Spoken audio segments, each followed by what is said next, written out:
Ya, halo semuanya, selamat datang di acara workshop Penmias pada kali ini. Pada kali ini saya Himalunato, saya akan jadi fasilitator untuk cara-cara untuk kalian yang ingin mengenal bagaimana cara menggunakan Python sebagai media visualisasi data. Karena ini acara workshop bersifat interaktif, please kalau misalnya ada kayak poin-poin yang kalian tidak jelas atau apa, kalian bisa langsung saja tulis di chat atau mungkin bisa angkat tangan nanti eh, kalian bisa langsung ngomong apa kendalanya. Oke, langsung saja mulai. Pada dasarnya proses visualisasi data digunakan untuk merepresentasikan data yang biasanya berbentuk numerik atau kategorial data. Nah, di acara kali ini kita akan berfokus hanya untuk visualisasi dari data. Kita tidak akan membahas tentang bagaimana cara proses untuk dari memproses data dari misalnya data mentah menjadi data yang bisa dilihat misalnya untuk nantinya misal kalian butuh regresi atau butuh apa, hal itu bisa kalian lakukan secara terpisah. Tapi bukan berarti Python sendiri tidak bisa melakukannya.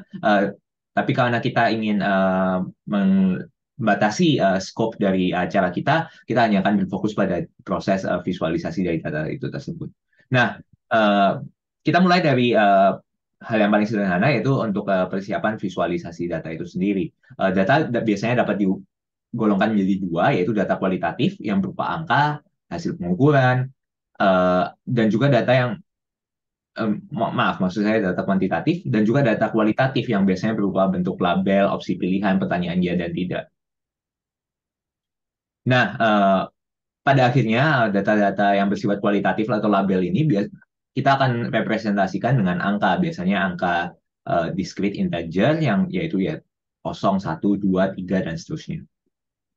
Nah, untuk visualisasi data di Python itu sendiri, kita bisa menggunakan beberapa data types atau beberapa objek yang ada di Python.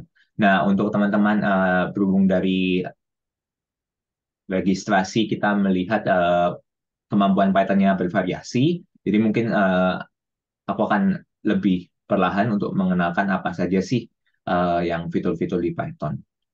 Nah, pertama kali kita membuka halaman ini dapat diakses di Google Drive. Jadi kita di sini ada folder yang sudah dibagikan. Ada beberapa file, yaitu ada 5 file data dan satu file Google Colab, yaitu Jupyter Notebook. Kalau kalian ingin membuat Jupyter Notebook itu sendiri untuk misalnya untuk analisa data yang sesungguhnya kalian pakai, kalian bisa melakukannya dengan menekan tombol New, lalu setelah itu More, lalu Google Colab. Di sini kalian dapat membuat file baru. Nah, di file Google Colab sendiri ada dibagi menjadi dua, yaitu sama seperti Jupyter Notebook adalah file yang berbentuk teks. Kalau kalian double klik ini, kalian bisa melihat, oh ini teksnya. Mereka menggunakan format Markdown yang bisa kalian baca secara terpisah, tapi uh, kurang lebih sama seperti kalau kalian terbiasa dengan menggunakan WhatsApp. Untuk bold atau italic, simbolnya kurang lebih sama. Dan juga ada beberapa hal yang lain seperti uh, untuk bullet atau untuk numbering. Tapi kalian juga bisa dengan mudah kayak mengklik di toolbar yang di atas ini. Untuk menjalankan satu sel, ini kita sebut sel, kita menggunakan Shift Enter. Tipe jenis yang kedua adalah kode sel seperti ini. Kalau kalian semua yang sudah mengcopy notebooknya bisa membuka notebook itu tersebut, atau kalian mungkin bisa juga langsung bekerja di sini, tapi nanti akan ada beberapa bagian yang harus kalian ubah. Nah, contohnya ini code cell ini, kalau kita ingin menjalankan, kita bisa menggunakan Shift lalu Enter, atau kita bisa juga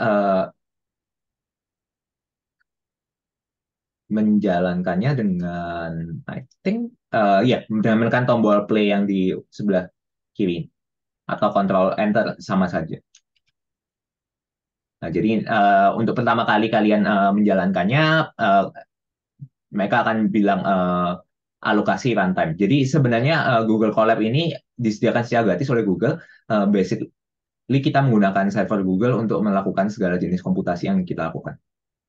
Nah, aku baru saja disconnect dari kayak server Google. Jadi kalau misalnya ini kita mau mulai jalankan, pertama kali kita jalankan, dia akan berusaha connecting. Oke, lalu kita udah dapat alokasi, dia akan menjalankan program yang di sini. Nah, kode pertama yang kita ada di sini, yang pertama kita import NumPy. NumPy adalah sebuah library atau sebuah kayak code library ya, subprogram mungkin. Mohon maaf bahasa Indonesianya, saya agak bingung. Yang kita gunakan untuk melakukan representasi angka-angka, baik itu dalam bentuk vektor ataupun matriks. Uh, tapi di Python itu sendiri sudah ada yang namanya list. Cara input list seperti ini. Jadi kalau misalnya kita punya variabel, kita mau masukkan angka, jadi kasih nama variabelnya, lalu sama dengan lalu angkanya.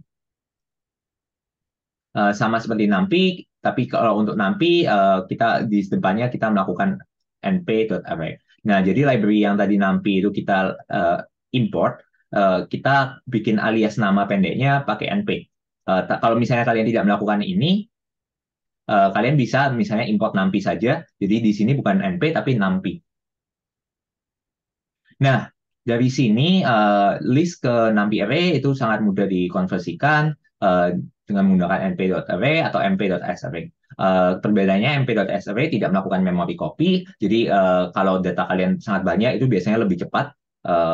Kalian bisa coba klik informasi ini, kontrol klik untuk kayak apa sih perbedaannya. Nah, dari itu sendiri, limitasi dari NumPy array adalah semua data di dalam ini harus berbentuk yang sama. Misalnya 1.2.1, 2, 3, 4 ini semua bentuknya float, yaitu angka yang bukan integer, bukan angka utuh. Jadi kalau misalnya kalian punya angka utuh, misalnya hanya 1, 2, 3, dan ada yang 1,5, 2,5, itu otomatis akan dikonversikan ke 1,0, 2,03, dan seterusnya. Nah, dari NumPy array sendiri kita juga bisa kembali ke list dengan menggunakan ini, list. Nah, untuk Jupyter Notebook itu sendiri, kalau misalnya kalian ingin tahu apa sih isi variabelnya, kalian tinggal ketik pada kolom akhir. Selama itu bukan proses assign atau asignasi, kita bisa langsung tinggal klik, lalu kita tinggal masukkan nama variabel yang ingin kita tahu pada akhir. Misalnya di sini kita bisa tinggal ketik di ujungnya list X. Nah, langsung di sini bisa keluar. Misalnya kita mau tahu isi variabel yang dari ini, kita bisa lakukan seperti ini. Seperti itu. Nah, untuk menambahkan kode baru di atas sini ya, agak sedikit berbeda dengan kalau yang terbiasa dengan Jupyter Notebook biasanya. Jadi, kalau kita mau tambahkan sel baru, kita tinggal pencet code. Atau kalau kita mau nambahkan teks baru, kita tinggal pencet teks. Lalu untuk menghapus di sini dengan menggunakan simbol tong sampah. Nah, biasanya kalian mungkin dari data kalian dapat dari Excel, dapat dari Google Sheet. Ini contoh yang kalau misalnya kalian proses data dari Google Sheet kan seperti ini. Nah, untuk membaca data di Python, format yang paling bagus yaitu adalah format CSV atau TSV. Format CSV atau TSV ini sendiri kita dapat melakukannya langsung dari Microsoft Excel. Contohnya di sini, kalau di Microsoft Excel kita bisa save as Microsoft Excel. Mungkin langsung saja saya coba share dari Microsoft Excel-nya. Oke, kita langsung share satu. Hopefully it's correct. Ya, jadi contoh ini misalnya Microsoft Excel kita, kalau kita punya beberapa sheet. Nah, ini contoh data yang jelek. Nah, kalau kita misalnya mau menyimpan data ini, kita tinggal file, save as, lalu setelah itu ya misalnya simpan aja di sini sampel data CSV. Lalu formatnya ingat kita ubah menjadi format CSV atau nanti TSV. Di sini ada beberapa banyak jenis CSV, pilih aja yang paling atas. Sebenarnya perbedaannya cukup subtle, tapi nggak ada beda yang signifikan selama data kalian tidak menggunakan UTF-8 ini untuk supaya bisa menyimpan kayak data-data untuk dari kayak kanji Jepang atau kayak eh, huruf Mandarin atau huruf Arab atau huruf-huruf lainnya. eh, Pakai saja di sini. Ini saya udah ada beberapa file di situ. Nanti kalau kita save, pasti akan keluar warning seperti ini. Oh, warning seperti ini basically dia bilang kayak hal-hal seperti kayak ukuran sel, warna sel, kayak grafik seperti ini tidak akan kesimpan di format file ini. Oke, terus kita bisa close filenya. Um, so kalau kita lihat file yang disimpan tadi, file yang disimpan bentuk CSV bentuk sederhana sekali, jadi kayak kolom akan disimpan berjejer, dipisahkan tanda koma, dan baris dipisahkan oleh enter. Lalu detail lebih lanjutnya kalian bisa perhatikan sendiri yang di dokumen. Uh, Lalu juga ada versi TSV, di mana TSV bukan menggunakan koma, tapi menggunakan tab. Lalu di sini ada bagaimana sih kalau misalnya kita mau tanda koma di dalam komponen di dalam CSV ini sendiri, ini cara-cara escape-nya, cara-cara untuk. Nah, uh, kita akan membaca filenya menggunakan Pandas. Pandas itu sendiri adalah library lain yang ada di Python.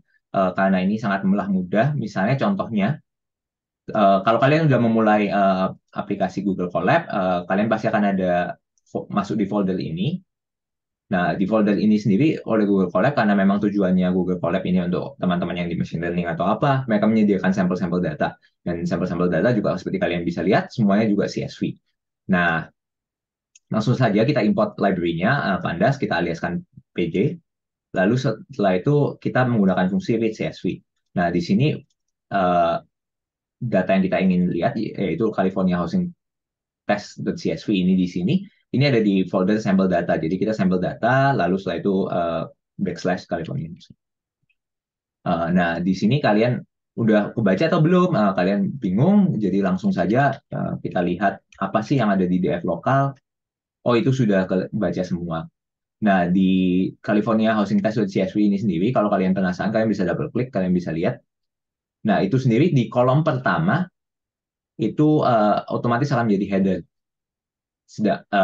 Selama um, selama semua komponen, selama kayak jenis datanya berbeda, selama string gitu. Nah, ini juga bisa kalian lakukan header sama dengan false. Kalau header sama dengan false, semua datanya akan dibaca tanpa menganggap baris pertama sebagai header. Nah, tentu di sini error kenapa? Karena kolom pertama kan semuanya teks atau kata-kata, sedangkan selanjutnya angka, jadi kayak dia tidak bisa membaca. Oke. Nah, dari sini kalian juga bisa membuat, kalian juga bisa melakukan load data dari Google Drive secara langsung. Ini yang kemungkinan besar akan kalian sering lakukan, apalagi untuk kalian melakukan proses data langsung dari komputer kalian. Jadi kalian yang mungkin biasa lakukan adalah dari sini kalian upload file, lalu dari upload file kalian bisa baca melalui fungsi ini. Nah, fungsi ini menggunakan library google.colab. Kita ambil fungsi namanya drive, lalu kita anggap kayak Google Drive kita ini sebagai sebuah nanti akan muncul di komputer yang digunakan, yang kita gunakan di server Google ini. Nah, tentu apakah boleh mengakses Google Drive? Boleh kan?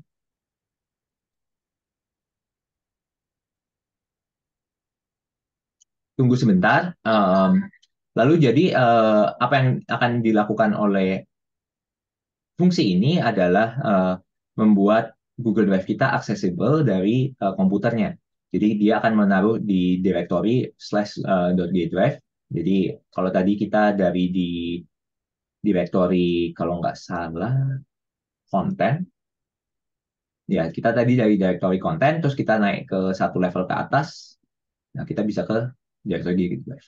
Nah, di directory G Drive ini semua folder semua file Google Drive kalian akan muncul di My Drive dan juga di Shared Drive. Jadi contohnya tadi semua data ini ada di My Drive saya, di Google Drive folder saya dengan data database. Nah, untuk kalian yang tidak menyalin file ini semua ke Google Drive kalian, mungkin tahapan ini kalian tidak bisa lakukan. Jadi I'll give you like 3 minutes or 3 to 5 minutes to figure out sampai kalian bisa mengevaluasi file ini.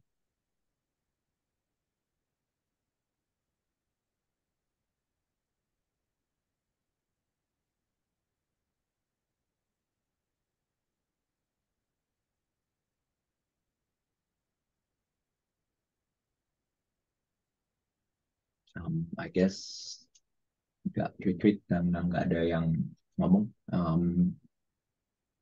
Is there anyone that's actually trying to do this?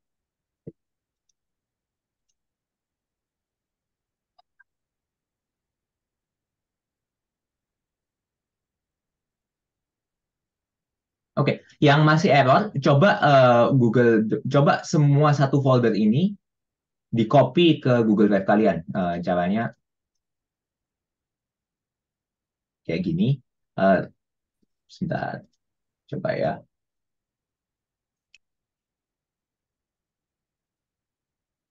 Coba saya gunakan akun Google lainnya.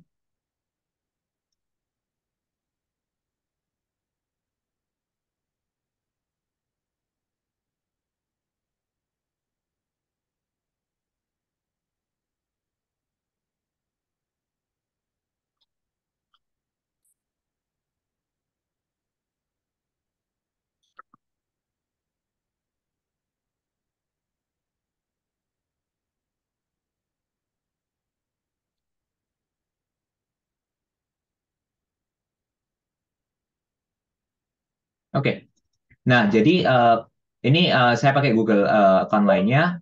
Saya The mic's off. Make a copy.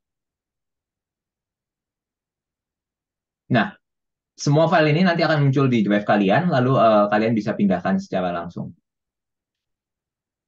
Jadi nanti akan muncul di bawah-bawah situ.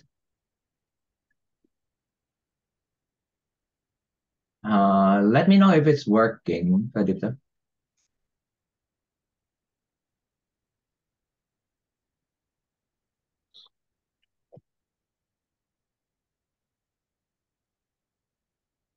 Also, feel free to turn on your video or like mic because this is workshop, not talk show.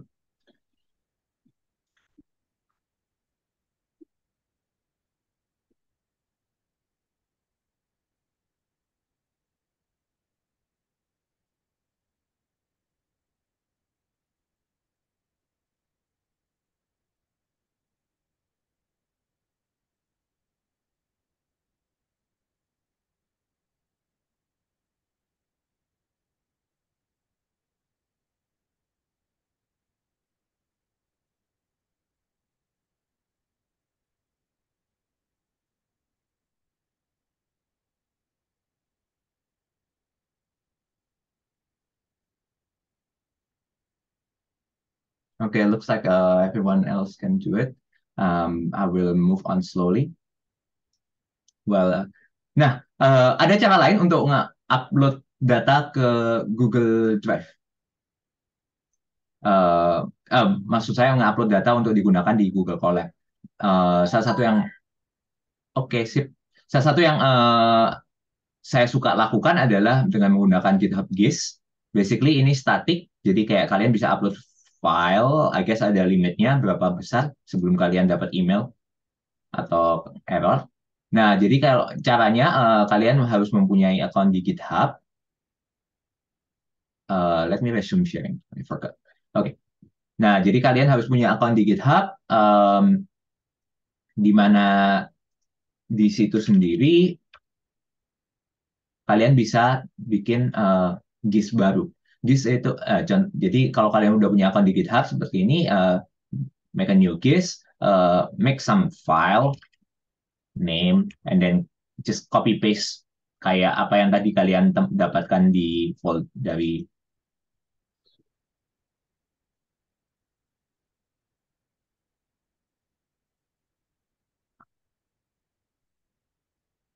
ya. Jadi kalian bisa tinggal ambil data yang kalian punya, masukkan di sini, uh, paste, and then kalian bisa bikin ini secret, kalian bisa bikin ini public. Perbedaannya adalah kalau public kayak semua orang kalau yang nge-search di Google GIS ini bisa kelihatan. Nah, kalau private hanya kalian yang tahu linknya, jadi nggak bisa di-search. Nah, kebetulan aku udah bikin GIS yang public, jadi ini file yang sama, cuma aku modifikasi sedikit dari tadi yang di kolom di baris satu kolom satu nggak ada namanya, di sini aku kasih nama.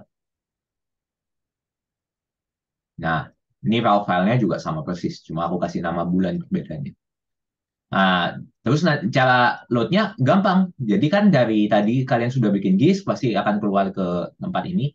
Oh ya, GIS juga berguna karena itu bisa track revision. So, kalau nanti misalnya kalian ada yang kayak penasaran untuk eh, gimana cara penggunaan GitHub yang proper, mungkin kita akan bikin seminar tentang itu, I guess, if the interest is high. Nah, dari sini kita bisa kalian tinggal klik raw, terus nanti, nah ini kan ada linknya kan, link ini kalian copy. Nah, di sini udah saya copy paste di sini. Nah, ini langsung kalau kalian jalankan, melakukan, uh, dia akan menunjukkan. So, kalian bisa cek data yang di load benar ya, sama seperti apa yang data yang di GIS kalian. Google, karena komputer Google ini connect ke internet, kalian juga bisa sebenarnya nggak harus pakai Google GIS, bisa pakai dimanapun kalian nemu file CSV yang dapat diakses dari internet tanpa ada autentikasi atau apapun, kalian bisa langsung load dengan menggunakan sistem seperti ini. Langsung saja kasih alamat webnya. Nah, data frame ini sendiri sebenarnya cukup powerful dan kalian yang biasa SQL atau apa bisa langsung menggunakan. Nah, terus setelah itu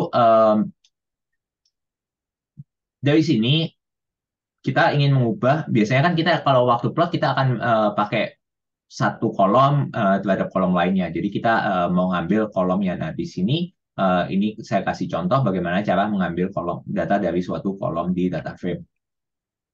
Kalau kalian mau cek isinya,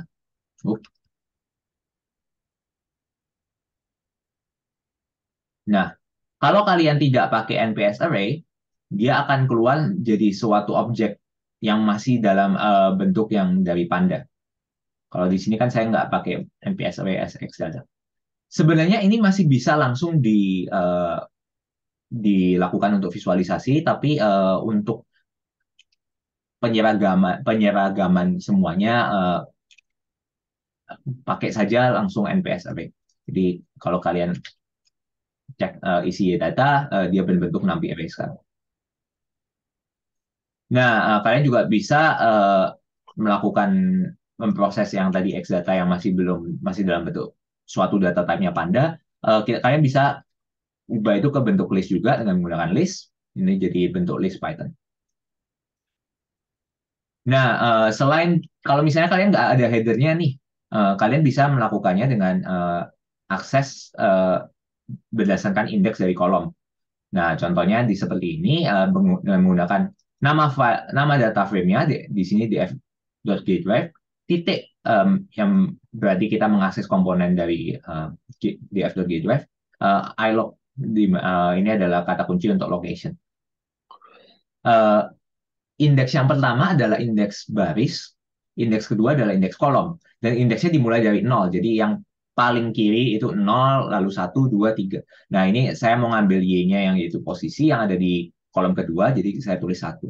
Nah, titik 2 di sini berarti artinya semuanya, semua baris. Saya mau ambil semua baris. Kalau kalian cuma mau ngambil kayak 2 baris pertama, taruh di sini 2.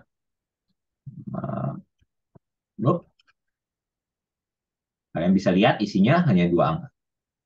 Kalau kalian mau ngambil yang sampai yang kurang minus 1 guys. kayak maksudnya yang satu sebelum terakhir, jadi minus satu. Kalau kalian hanya mau ngambil elemen paling terakhir, kalian bisa lakukan seperti ini. Kalau kalian cuma ambil satu data, ini nggak bisa list ya. Jadi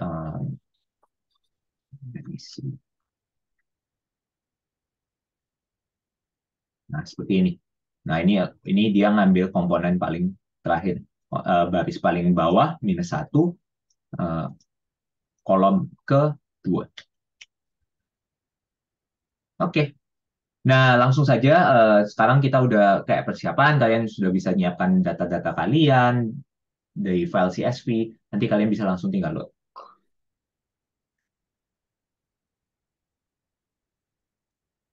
Nah, visualisasi yang kita akan gunakan menggunakan Matplotlib, tentu ada library-library lain di Python, Seaborn, Plotly. Kalau kalian mau tiga dimensi, ada Meavi, dan lain-lainnya. Nah, struktur dan inisialisasi dari Matplotlib itu seperti ini. Jadi ini gambar saya ambil langsung dari websitenya Matplotlib. Nah, jadi kalian punya figur, yaitu ya satu kertasnya itu. Kalian punya axis, yaitu kayak koordinat kotaknya ini. Nah, di axis itu sendiri ada kayak garis ini, ada titik-titik ini. Nah, masing-masing itu disebut artis. Nah, artis itu juga sebenarnya judul ini dan juga label-label ini semua juga artis, tapi jarang ada orang yang kayak uh, utak-utak itu apa ya kayak orang ngubah itu secara langsung. Jadi kita cuma anggap artis ya plot yang akan kita plot. Nah, uh, library-nya adalah matplotlib.pyplot. Kita biasa import nama yang biasa orang pakai namanya PLT. Kalian juga karena ini sebenarnya sub library, kalian bisa dari matplotlib import pyplot seperti ini. Nah, langsung aja contoh buat figur paling sederhana seperti ini, yaitu seperti ini. Nah, pertama kalian inisialisasi figurnya, kalian inisialisasi kertasnya.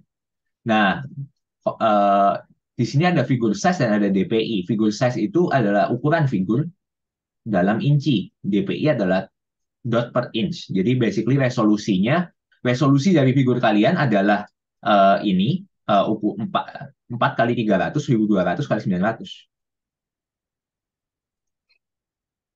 Nah, lalu setelah itu kalau misalnya biasa untuk brain kalian menggunakan DPI 300, 200, 300. Kalau untuk di layar komputer biasanya DPI-nya bisa disesuaikan dengan mudah.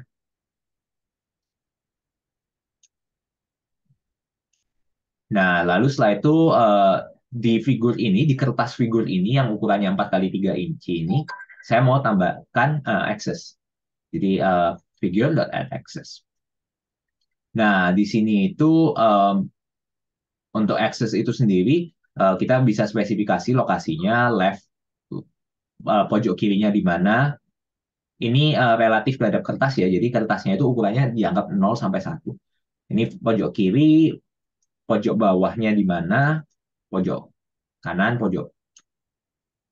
Nah, contoh kalau misalnya kayak katakanlah aku mau ganti nih. Eh, ini tidak akan kelihatan kalau di Google, kalau maksudnya kalau dilakukan di visualisasi, tapi kalau nanti figur ini kalian simpan, kalian bisa melihatnya berbeda. Contoh ya, nanti ada sesi untuk penyimpanan figur, tapi coba saja kita simpan sekarang figurnya.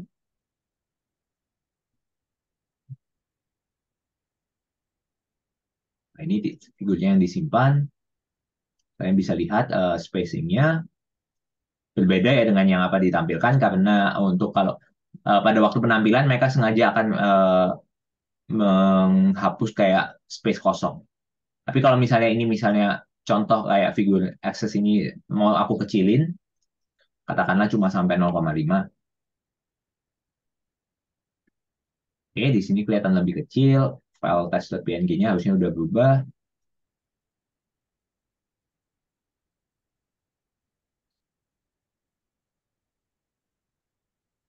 Nah, kelihatan kan? Jadi tingginya dari yang tadinya full sampai atas, tingginya mengecil.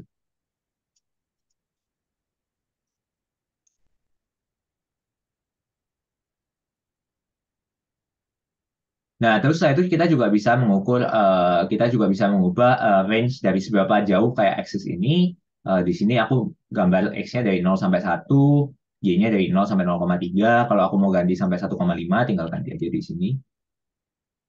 Nah, range-nya berubah juga. Lalu di sini juga ini plot sederhana. eh, Semua fitur plot akan menghasilkan artis objek. Di sini saya simpan artis objeknya ke bentuk ke variabel namanya LP. Nah, ini kan agak repot. Kalian harus inisialisasi figur sendiri, inisialisasi akses sendiri. Jadi ada shortcut yang namanya plt.subplots, di mana kalian bisa spesifikasi ukuran figurnya, sama seperti kalau kalian inisialisasi terpisah. Lalu juga kalian bisa tambahkan DPI dari figurnya. Nah, jadi ini lebih compact, langsung jadi. Nah, kalian kan kelihatan kan ini ada kayak matplotlib lines line 2D atau apa. Nah, ini adalah hasil return dari fungsi yang terakhir ini. Jadi karena kita nggak assign ke apa-apa, dia otomatis ke print. Sama seperti tadi kan kalau kita mau tahu kayak variabel apa, tinggal taruh aja di ujung sel kode, lalu kita evaluasi. Nah, untuk kalau kalian risih dengan melihat ini, bisa tambahkan tanda titik koma. Tanda titik koma basically kalau walaupun yang paling ujungnya bukan inisialisasi dan ada return-nya, dia tidak akan ngeprint, tidak akan di-print. Nah, figur tentu kalau untuk kalian untuk kerjaan, untuk visualisasi, untuk apa namanya, untuk representasi data, untuk paper atau apa, kalian tentu harus memberikan label. Nah, label ada berbagai macam, tapi ini 3 atau 4 jenis label yang paling sering dipakai. Jadi kita bisa ngasih label di aksesnya, di sumbu koordinatnya, seperti ini. Kita juga bisa ngasih label di figurnya. Ini nanti akan berguna, nanti di bawah-bawah ada kayak plot dengan banyak aksis. Nah, di situ kalau kalian bisa cek, nah jadi kalau kalian bisa punya banyak sumbu ini, misalnya kan biasa ada figur kan komparasi, kalian mau plot tentang kayak nilai A atau nilai B di dua figur yang berbeda, tapi kayak kalian mau punya judul satu besar di atas. Nah, ini kalian bisa lakukan dengan di figurnya kalian panggil, lalu kalian menggunakan fungsi subtitle, super title ya. Nah, lalu juga untuk label sumbu X dan sumbu Y, kalian bisa menggunakan kalian panggil aksesnya, lalu kalian panggil fungsi set X label dan fungsi set Y label. Nah, kalian juga bisa nambahin teks secara umum dengan menggunakan fungsi teks. Kalian harus spesifikasi lokasi X-nya, lokasi Y-nya, dan string, yaitu S ini string teks yang kalian gunakan. Tentu ada fitur, ada properti-properti lain yang bisa kalian ubah, seperti kayak jenis font atau apa. Setiap kali ada fungsi, kalau kalian nggak hafal apa aja isinya, nggak ada yang hafal kok. Nah, jadi kalian langsung aja kayak ke Google, matplotlib, teks. Nah, di sini nanti kalian bisa lihat kayak apa aja parameter inputnya, XS, fontdict, KWArgs. Nah, dictionary-nya ada macam-macam di sini. Kalian mau ganti warnanya bisa jadi kayak pakai fontdict.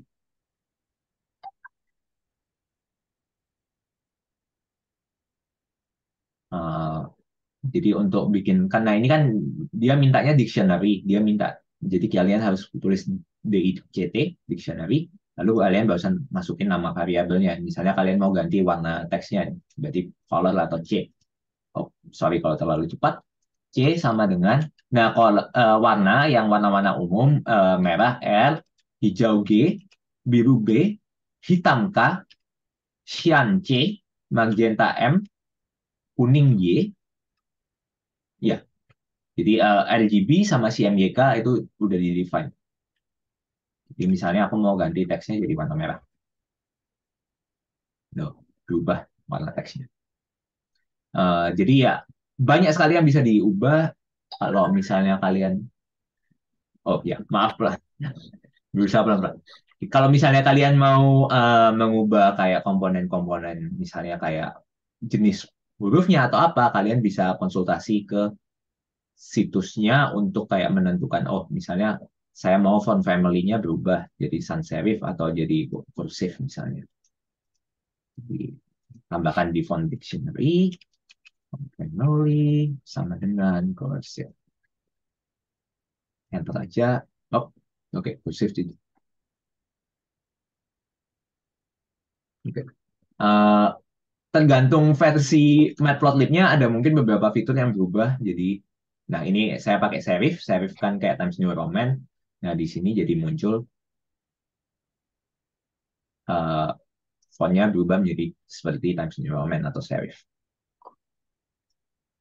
Nah, kalian juga bisa melakukan anotasi. Bedanya teks dengan anotasi, kalau teks ini kan ya udah uh, teks aja melayang di grafik kalian. Nah, tapi kan kayak misalnya aku pengen nandain titik puncaknya nih. Nah, kalian bisa pakai anotasi. Nah, di anotasi ini sendiri langsung saja ke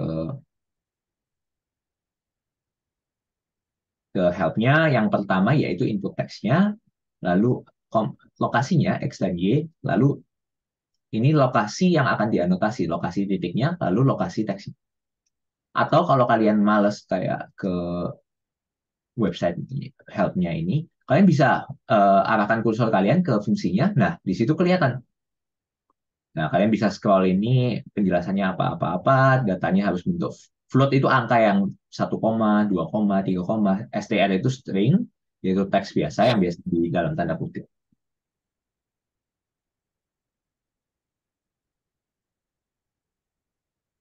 Nah, kalian bisa contoh pakai ini saja. Arrow props ini adalah properti dari tanda panahnya.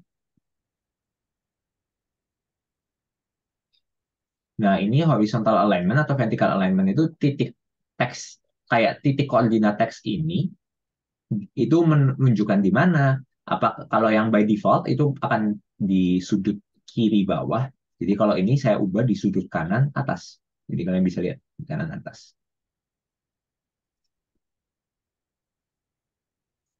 Ini mungkin sering dipakai untuk kalau kalian yang mau menunjukkan kayak misalnya uh, kalian punya figur lalu oh ini nilainya berapa gitu. Jadi kalian kasih tanda ini. Nah, untuk untuk mengosongkan suatu aksis plot ini, kita bisa menggunakan akses nama variabelnya titik clear. Atau kalau kita mau menghapus satu variabel aja, kita bisa panggil artisnya, lalu remove. Contohnya misalnya di sini. Katakanlah untuk yang plot ini kayak saya kasih nama line plot.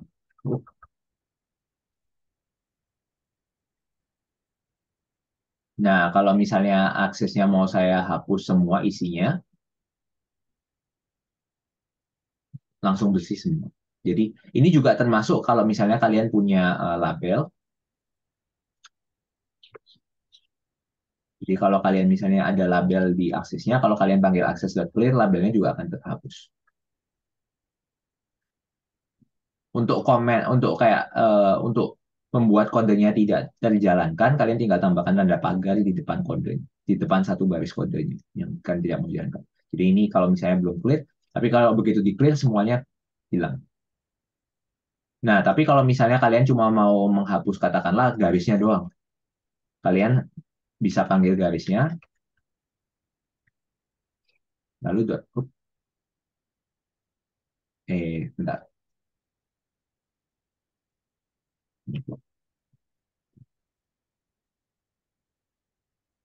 Ya. Eh, jadi yang dihapus yang di return oleh access.plot ini sebenarnya dalam bentuk list.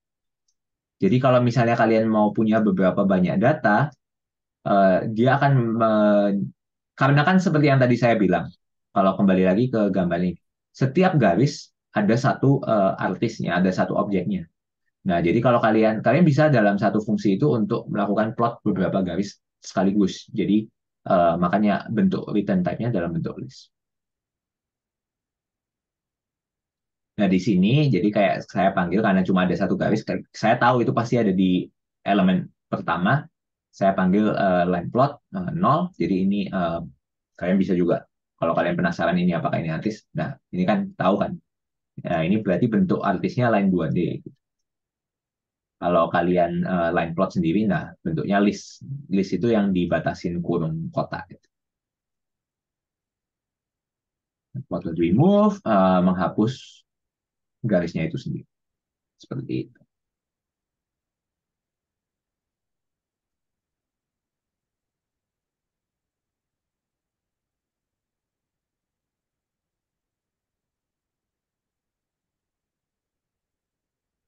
Oke. Um, ya, langsung saja ke komponen visualisasi yang uh, paling sering orang-orang lakukan, yaitu visualisasi relasi dari dua variabel. Jenis-jenis visualisasi seperti ini biasanya adalah di scatter plot, line plot, bar plot, dan box plot. Scatter plot itu sendiri adalah visualisasi data di mana kita menandai semua komponen data dengan titik-titik-titik.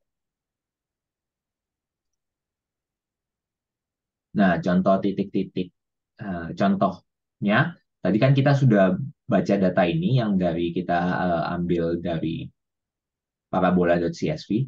Oh ya, kalau kalian double klik di Google Drive, kalian bisa lihat isinya langsung. Nah, kalau kita jalankan, nah kalian bisa lihat fungsi ax.scatter. Jadi kalian panggil axis-nya, kalian kasih scatter untuk bikin scatter plot, itu akan membuat titik-titik-titik ini. Input pertama, x data adalah koordinat atau kayak list atau numpy array yang berisikan koordinat sumbu x-nya dari titik-titik ini. Y data adalah yang berisi koordinat dari y dari titik-titik ini. X data dan Y data panjangnya harus sama. Kalau panjangnya tidak sama, pasti akan keluar error. Misalnya ya, Y data aku cuma sampai komponen, aku kurangin satu lebih pendek. Nah, pasti nanti akan keluar error yang bilang X dan Y must be the same size. Seringkali juga biasa kalau kalian baca data kan langsung kayak dalam bentuk dua dimensi. Nah, jadi kalau bentuk datanya bentuk dua dimensi ya kalian tentu bisa menggunakan sama seperti yang tadi kita gunakan untuk mengakses data dengan indeks. Kalian bisa, oh sorry, kalian bisa kayak titik dua, lalu misalnya kolom pertama saja atau kolom kedua saja seperti ini. Tapi berhubung data yang tadi kita ini sudah siapkan berbentuk satu dimensi, lurus, vektor, jadi dengan mudah bisa langsung kita masukkan ke X dan Y-nya dari scatter.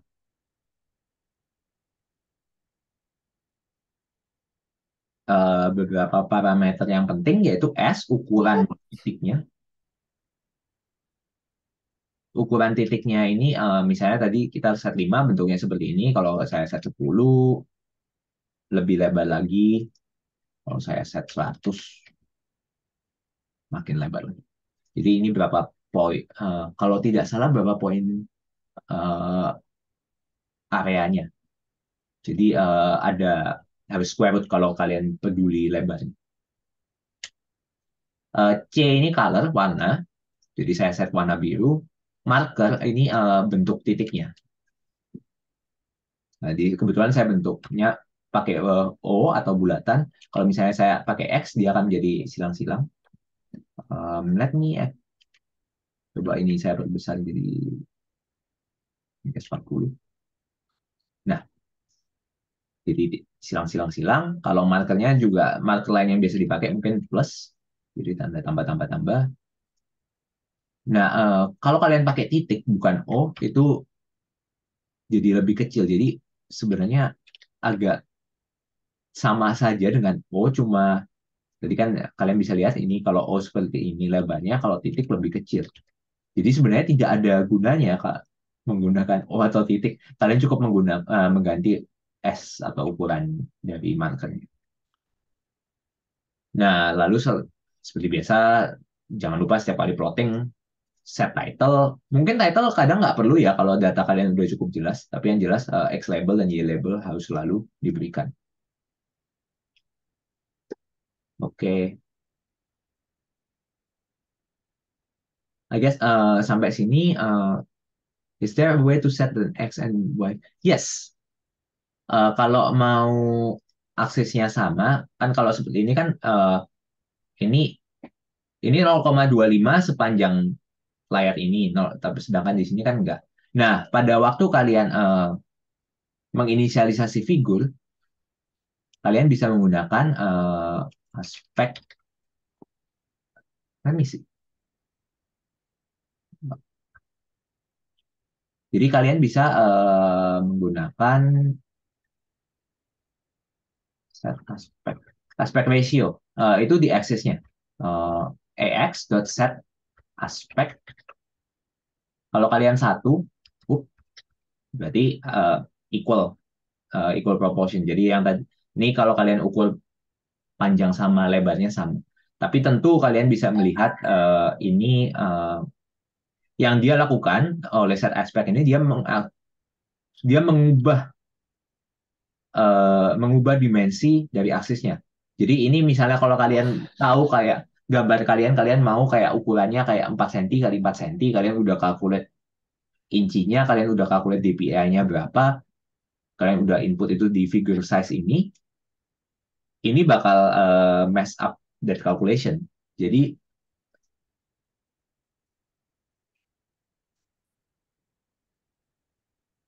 sebaiknya yang kalian lakukan adalah mengubah dari limit dari X dan Y-nya di aksis.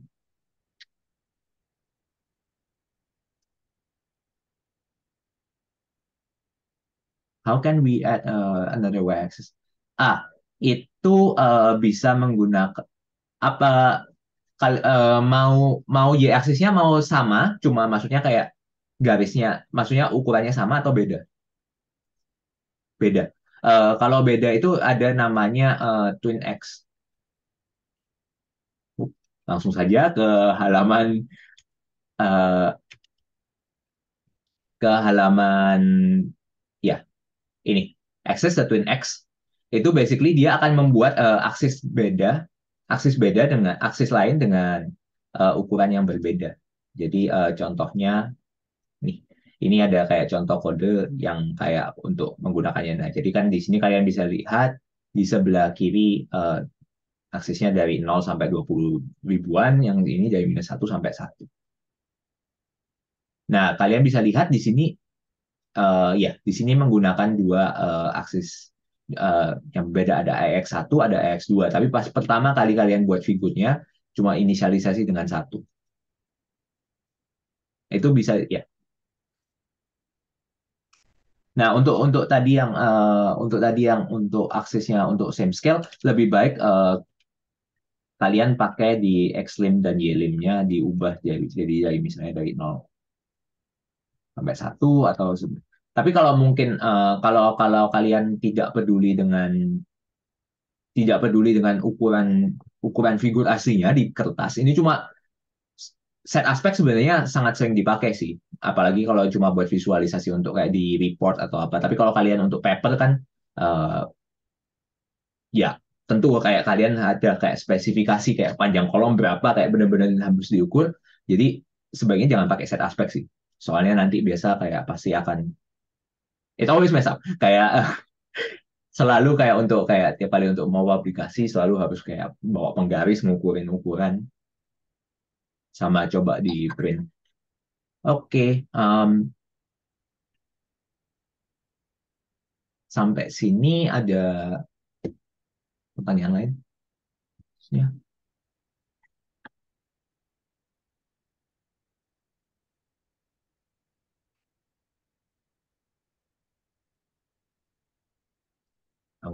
Oke, let's go on slowly again dengan line plot.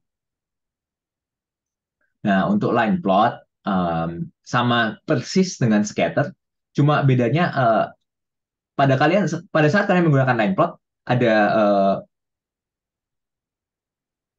ada hal yang diimplikasikan, yaitu data satu, data dari satu titik ke titik lainnya itu memiliki ketergantungan. Jadi kalau misalnya scatter ini kan bisa jadi kayak ya udah kayak aku ngukur aja di sini, belum tentu ada kayak efeknya dengan yang lainnya. Dan juga line plot itu biasanya sangat jelek kalau misalnya titik-titik kalian jarang. Nah, cara pemanggilan line plot sama dengan menggunakan tapi bukannya ex.scatter, kita menggunakan ex.plot. Format X data di datanya sama. Nah, komponen yang terakhir ini sebenarnya ini kayak sejenis shortcut untuk menentukan warna, jenis garis, dan apakah kalian mau ada marker, kalian ada mau titik-titiknya atau tidak. Jadi yang biasa kalian yang pertama itu warna, yang tadi RGB, CMYK,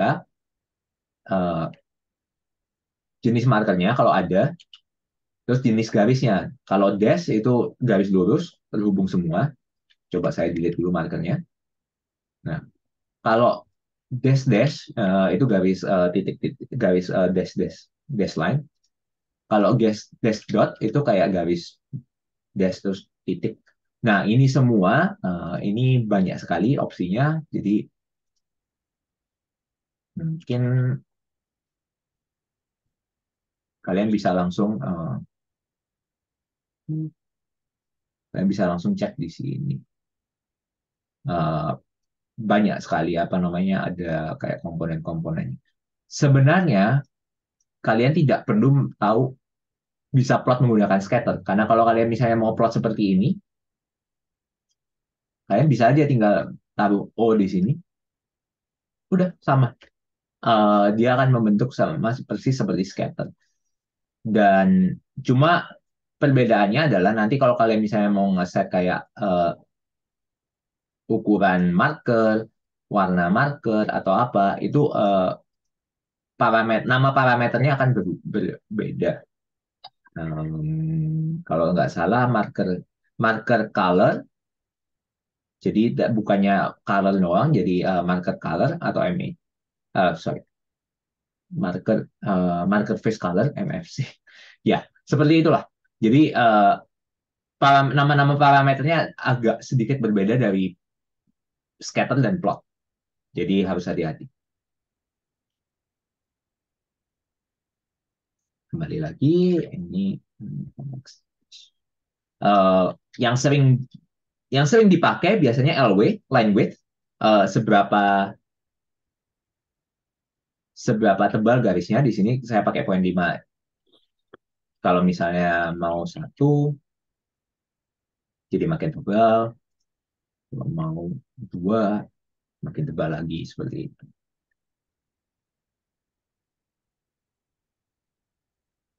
Nah, kemudian kita juga bisa visualisasi beberapa jenis data secara bersamaan. Contohnya, misalnya kalian ingin plot hanya sebagian titik-titiknya, tapi kalian mau plot garisnya secara penuh. Nah, gimana caranya? Ya udah, panggil aja kayak aksesnya. Kalian pertama lakukan plot, yang plot satu, plot 2, plot 3, dan seterusnya. Jadi di sini saya mau menggabungkan line plot dengan ax.plot dan scatter plot, ax.scatter. Coba kita lihat.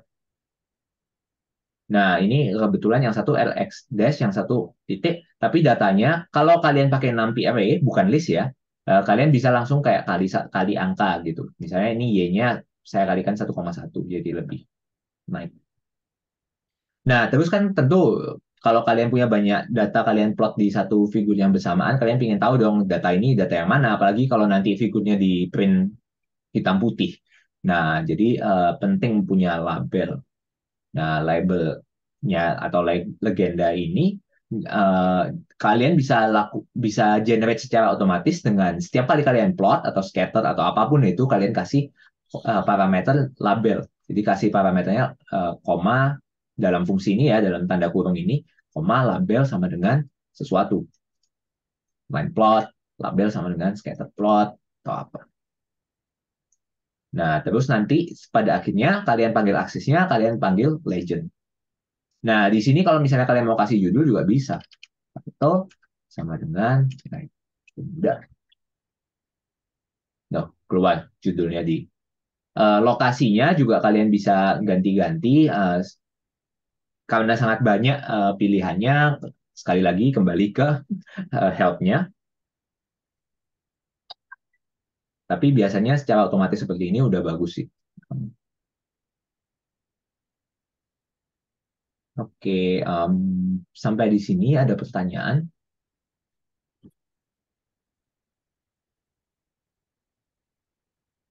Going once, going twice.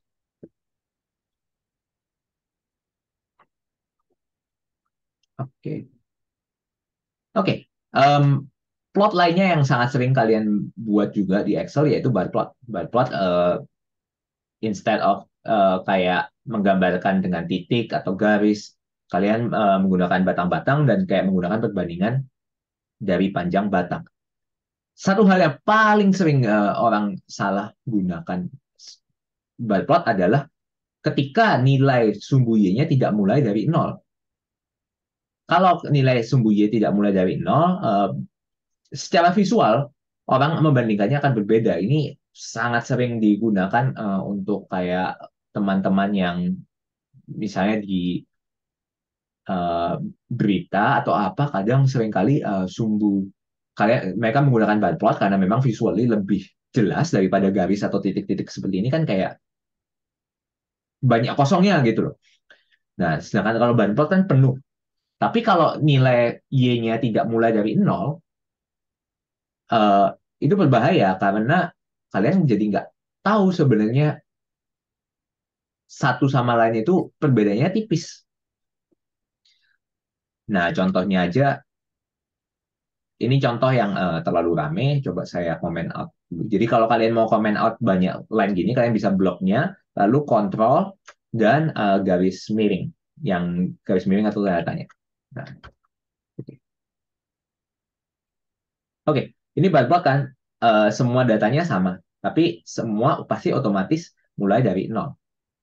Kalau misalnya katakanlah saya data-data ini kayak kita nggak mulai dari nol, misalnya katakanlah aku mulai dari 5. Nah, X dot stop.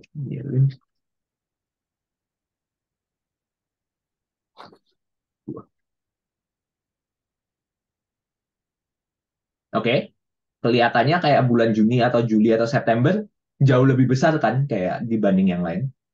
Oh, tapi kalau kalian mau lihat kayak ke apa namanya skala yang di sebelah kirinya dia nggak mulai dari nol. Coba kalau misalnya aku lebih exploit lagi, misalnya katakanlah aku taruh ini di 8. Jadi aku setnya 8. Loh, kelihatan kayak bulan April seolah-olah mereka dia si Asep ini tidak menggunakan Instagram sama sekali. Bisa lagi lebih parah. 9,0. Nah, yang bulan April menghilang. Ini bahayanya menggunakan bar plot kalau akses Y-nya tidak mulai dari nol. Sedangkan kalau kita mulai dengan benar, mulai dari nol,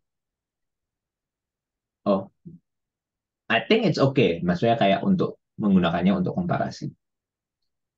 Nah, sumbu X juga biasanya digunakan untuk data kualitatif atau kategori. Jadi kan ini kan Januari, Februari, Maret, April, Mei, Juni, Juli, semuanya terpisah kategori kan.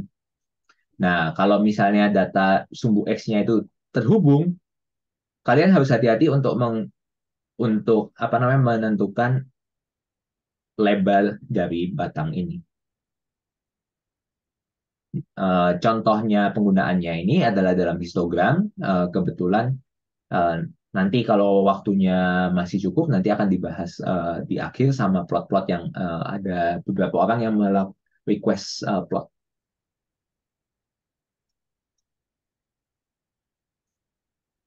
Nah, di sini untuk bar plot, kalian bisa lakukan seperti ini.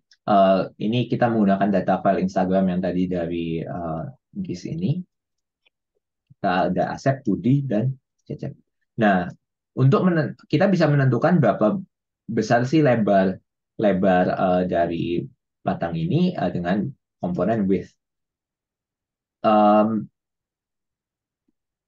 Antara satu kategori ke kategori lainnya itu hitungannya dianggap satu by default oleh Matplotlib. Jadi width 0,5 contohnya kalau kita bandingkan seperti ini. Jadi kalian bisa lihat lebarnya ini 0,5 karena ini kalau aku geser setengah ke sini pas dengan antara gapnya yang oranye ini.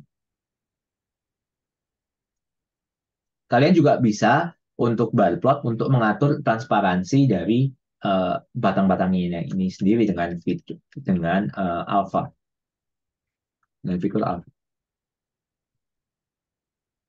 Nah, jadi karena biasa kan kalau batangnya overlap, kalian tidak bisa melihat yang di belakangnya. Nah, untuk hal-hal yang lebih advance, misalnya kalau kalian mau kayak di PowerPoint kan bisa di PowerPoint atau Excel kalian bisa buat batangnya geser berjejer satu sama lain kan. Nah, ini komponen pertama yang dari fungsi EX.bar itu adalah lokasi X-nya kan. Kalau kalian memberikan X, X data ini bentuknya sebentar, kode X. X data kan bentuknya ini list bulan dalam bentuk string atau teks. Kalau kalian mau geser-geser batang ini, sebaiknya X data kalian dalam bentuk angka. Jadi coba saya edit.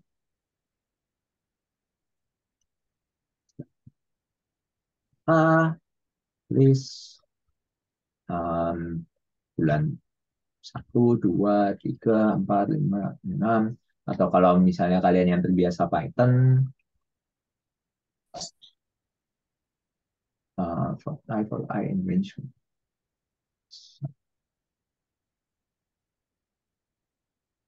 Jadi ini jadi angka, lalu aku masukin ke sini, aku masukin ke sini. Uh, oh, sorry.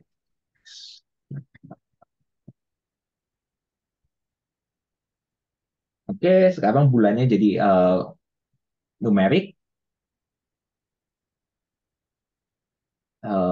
Karena aku mau kayak plus minus. Kalau list kalian tidak bisa melakukan penjumlahan secara langsung ya di Python.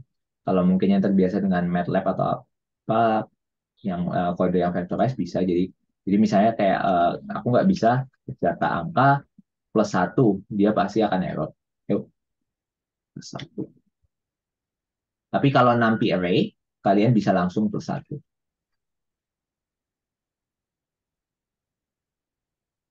Nah, kalian bisa tinggal langsung plus satu seperti ini. Jadi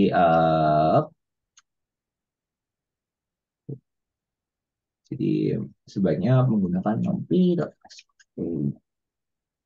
Oke, dia otomatis konversi, tetap hasil plotnya masih sama, data angka. Misalnya aku mau geser, misalnya aku mau geser si Asep dan si Budi untuk sebelah-sebelahan. Jadi katakanlah berarti dua-duanya aku harus perkecil lebarnya, width-nya aku ganti misalnya 0,4, um, Budi width-nya juga 0,4. Lalu aku kedua lokasi. Jadi lokasi yang X di sini itu menentukan lokasi tengahnya. Lalu width-nya adalah lebarnya dengan supaya batang itu terletak di tengah. Nah, jadi mungkin yang Asep aku geser ke kiri, kalau width-nya 0,4 berarti setengahnya 0,2 kan. Bisa angka minus 0,2, Budi aku geser ke kanan 0,2. Nah, tapi kan di sini kan labelnya nggak jelas kan jadinya. Nah, disitulah kalian bisa menggunakan, uh, kalian harus secara explicitly mengatur ticksnya, mengatur kayak titik-titik poinnya.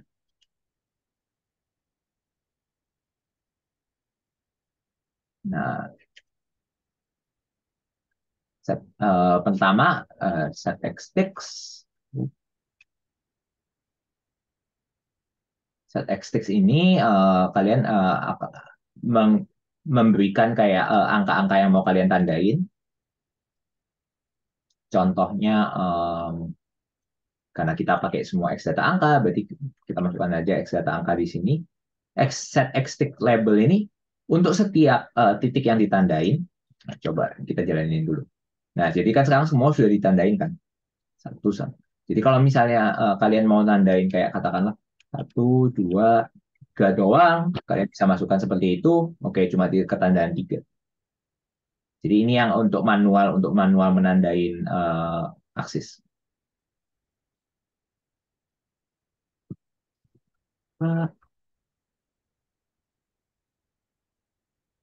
Nah, lalu terus kalau kita mau ganti labelnya dari angka 1, 2, 3, 4, 5, 6, 7, 8 sampai 12 kita mau ganti ke bulan, dari bulan udah ada di X data, kita masukkan ke X tick labels. Jadi label untuk per ticknya. Panjang label harus sama dengan panjang tick. Jadi sebenarnya dua fungsi ini jadi satu, kalau nggak salah ada aliasnya di dalam X-Text. Oke, kita masukkan ke seperti itu, berubah jadi seperti ini.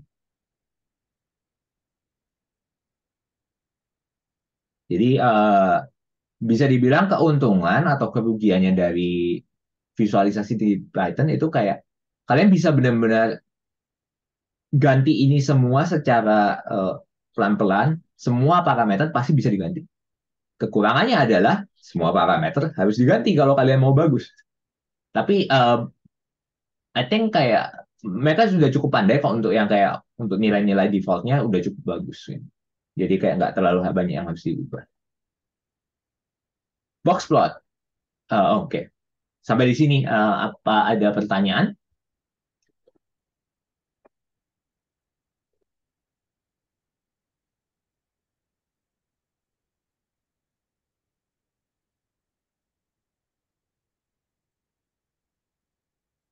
Oke, okay. Kalau nggak ada pertanyaan, lanjut lagi ke boxplot. Boxplot ini sebenarnya sesuatu yang mulai makin sering orang pakai, uh, but I think a lot of people should use it more.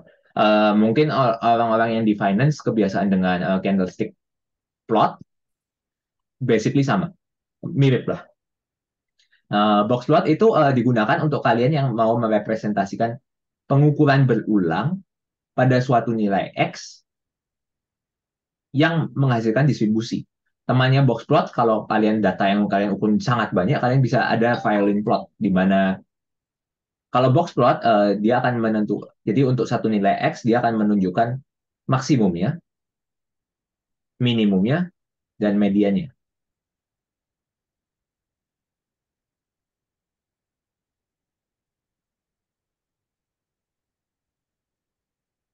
Nah, kalau misalnya kayak persental dan minimum value-nya ini, ya, jadi dia akan bisa menunjukkan ini ujung-ujungnya ini persentil atau kuartil, 25 persentil, 75 kuartil, lalu di tengahnya ada garis median. Nah, lalu kalian juga bisa, kalau kalian ingin tahu kayak standar deviation dari datanya, standar deviasi dari datanya, ini bisa diubah ke bentuk notch. Um, ini statistik yang mungkin beberapa dari kalian nggak akan butuh untuk melakukannya. Nah, kebetulan nih kan kayak dari data Instagram tadi, kita ada data per bulan. Per bulan untuk 3 orang. Coba deh kayak kita mau tahu kayak distribusi kayak berapa banyak orang menghabiskan waktu per minggunya, per bulannya, rata-ratanya. Nah, jadi kita load lagi datanya. Kita sekarang udah nggak peduli per bulannya, jadi kayak kita nggak perlu ngeload kayak bulannya 1 sampai 12. Bikin figurnya, bikin aksesnya seperti biasa. Lalu di Matplotlib gampang, mudah, tinggal boxplot. Nah, datanya kita jadiin satu karena kita mau visualisasi tiga-tiganya. Asep, Budi, Cecep, kita masukkan ke dalam list di bentuk kurung kotak ini. Lalu setelah itu notch itu ya yang tadi kita mau tunjukkan standar deviasinya atau enggak. Lalu vertikal ini untuk kalau kita mau belokkan, kalau mau figur. Let's just try it. Oke, let me turn those two off first. Oke, nah jadi kita tahu Asep kira-kira rata-rata Instagramnya per bulan 15, maksimumnya sekitar 19, berapa, minimumnya 8, berapa. Budi seperti ini, Cecep seperti ini. Kita bisa lihat kayak medianya di garis oranye ini, kuartilnya di ujung-ujung kotaknya, dan kayak nilai maksimum minimumnya di garis ini. Kalau notch dinyalakan, nah kalian bisa ngelihat standar deviasinya pasti simetrik, uh, karena asumsinya simetrik. Jadi kalau misalnya standar deviasinya lebih, estimasi standar deviasinya lebih dari kuartilnya, ya ini kalian bisa kelihatan kayak kelipat gini. Tapi kalau enggak ya seperti ini.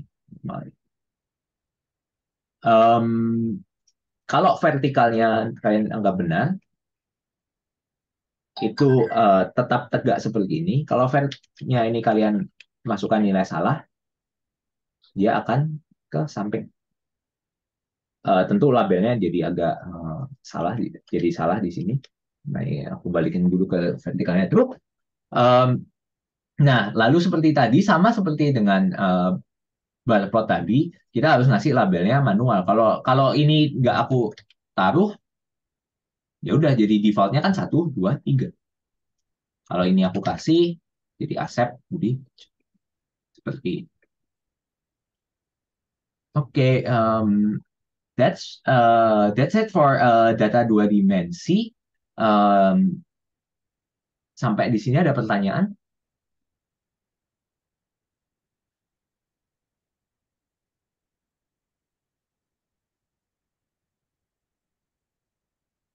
Satu, dua, tiga. Oke, oke. Let's try visualisasi untuk data 3 dimensi. Visualisasi data 3 dimensi zaman sekarang makin sering karena biasa orang, apalagi untuk teman-teman yang di geoscience, teman-teman di simulasi yang berhubungan dengan data visual, biasanya kan kayak nilainya berdasarkan dengan lokasi X atau Y. Nah, di folder yang sama udah ada data X, data Y, dan data Z. Ketiga data ini tidak ada headernya, karena nanti kita akan membaca dengan fungsi dari NumPy langsung, tidak menggunakan Panda Data Frame. Jadi NumPy sendiri sebenarnya bisa baca CSV, tapi nanti harus hati-hati kalau ada headernya. Seperti itu. Atau ada kolom yang bentuknya beda. Karena ingat, NumPy membaca semua data, mengasumsikan mereka memiliki bentuk yang sama. Angka semua, teks semua, atau mungkin booleannya semua, atau kayak maksudnya nilai benar salah semua. Nah, jadi data X ini fact, kayak cuma ada satu kolom, tapi banyak baris, ada 3.000 kalau nggak salah. Data Y juga sama, data Z bentuknya matriks 2 dimensi. Nah, angka aja. Oke, jadi kalian bisa load ini semua. Komputer sekarang sudah makin cepat, jadi langsung beres, nggak sampai 1 detik. Lalu kalian bisa cek isi filenya sama seperti biasa. Kalau kalian klik X, keluar, oh ya itu array, NumPy array, panjangnya berapa. Kalau kalian mau tahu panjangnya, kalian bisa length X. Ini juga bisa untuk list. Oh, ini panjangnya ternyata 240. Kalau misalnya kalian mau nilainya kan bentuknya matriks 2 dimensi. Kalau kalian panggil length seperti ini, dia cuma nunjukin 160 1 dimensi. Tapi sebenarnya kan karena dia dimensi, jadi kalian bisa NumPy array-nya titik dim, titik shape. Nah, jadi kalian tahu, oh kayak panjangnya 160, lebarnya 240.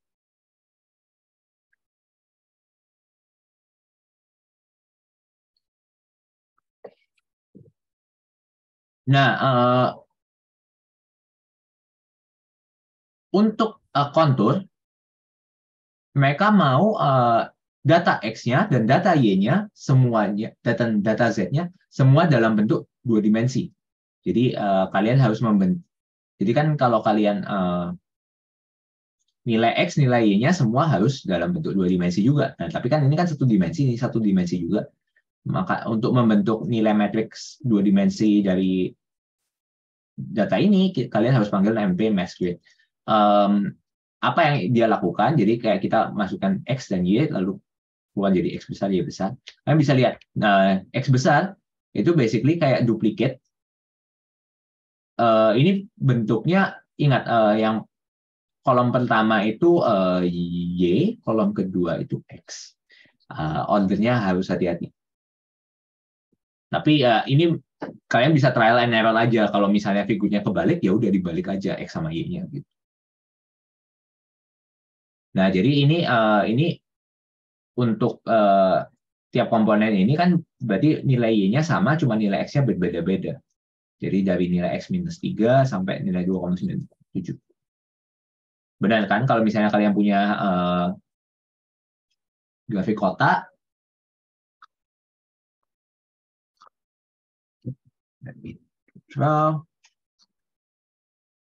kalau kalian punya grafik kotak, berarti kan di sini kan nilai X yang di sini kan minus 3, semua minus 3 di satu kolom ini, lalu pada waktu ke arah sana, ini semua ke 3.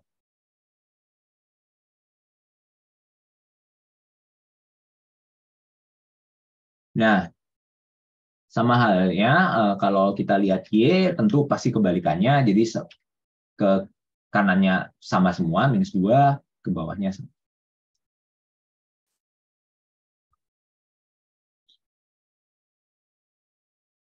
Oke, langsung aja kita kontur plot.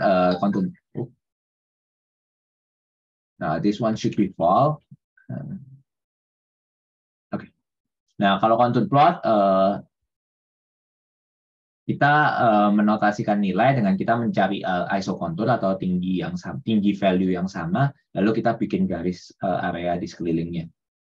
Secara otomatis dia akan bentuk 1, 2, 3, 4, 5, 6, 7 level. Tapi kalian juga bisa spesifikasi berapa banyak level yang kalian mau. Misalnya aku mau 15. Dia akan banyak bikin 15 nilai yang berbeda lalu kayak di mereka gambar. Atau kalian bisa spesifikasi tingkatannya secara eksplisit, tingkatan value ya ini. Dari misalnya minus 2, kan ini nggak simetris jadi seperti ini. Jadi misalnya kalau kalian mau kayak yang katakanlah yang nilai yang sangat kecil gitu, misalnya 0,001, kalian bisa spesifikasi, kelihatan. Seringkali untuk paper paling berguna kalau kalian spesifikasi level-levelnya sendiri sih. Seperti itu. Oke, ini warna kontur. Kalau misalnya kalian tidak menggunakan ini, dia akan warna-warni. Dan pilihan warnanya itu by default itu ada color map-nya namanya Viridis. Kalau kalian ke sini, kalian ke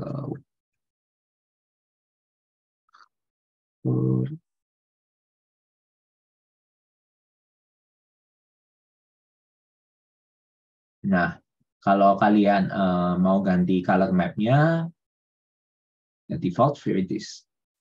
Itu menggunakan CMap.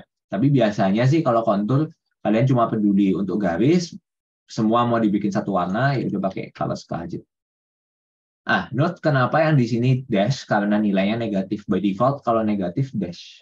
Untuk matiinnya agak ribet, tapi bisa kalian Google.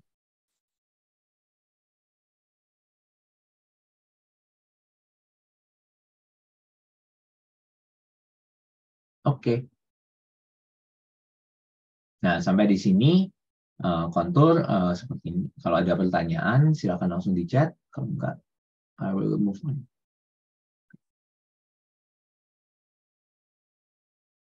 Nah, density plot. Density plot itu lebih sering, tapi banyak yang menggunakannya secara salah. Penting halnya memilih skema warna yang terangnya linear. Apa sih terangnya linear? Itu kalian bisa klik di salah satu link ini. Nah, ini mereka akan ngeplot. Jadi salah satu representasi warna adalah ada hue saturation value HSV, tapi ada juga hue saturation lightness. Nah, kita yang penting itu sebenarnya lightness-nya karena kita mau persepsi warnanya sama. Kenapa itu berbahaya? Karena paling sering orang menggunakan warna pelangi. Nah, kalau kalian lihat warna pelangi, itu orang pasti akan tertarik dengan warna cyan dan warna kuning. Walaupun sebenarnya mungkin nggak ada apa-apanya di situ datanya. Dan lebih parahnya lagi, kalau kalian kalau gambar itu diplot ke hitam putih, informasinya hilang. Ini contoh kalau di plot hitam putih, perception lightness-nya jadi seperti ini. Ya tentu kalian biasa kalau kalian misalnya mau publikasi paper pasti ada tulisan kalau mau color plot bayar lebih. How about ya supaya kita tidak usah bayar lebih, ya mending pilihlah skema warna yang baik itu di print warna atau di print hitam putih bisa mudah dipahami. Nah, Viridis itu didesain untuk lightness-nya sama semua seperti ini. Tapi juga banyak fitur warna lain yang lurus. Aku biasa paling suka warna plasma atau ada juga ada kayak warna yang sengaja diverging. Contoh di plot ini aku menggunakan warna red blue. Nah, jadi nilai 0 dianggap putih, sedangkan warna yang I think I should oh, sorry. Kalau nah, terus kalian bisa red blue berarti dari merah ke biru. Tapi biasa kan kalau misalnya warna negatif kayak temperatur, suhu dingin, kalian biasa biru, kalau panas suhu merah, atau tergantung.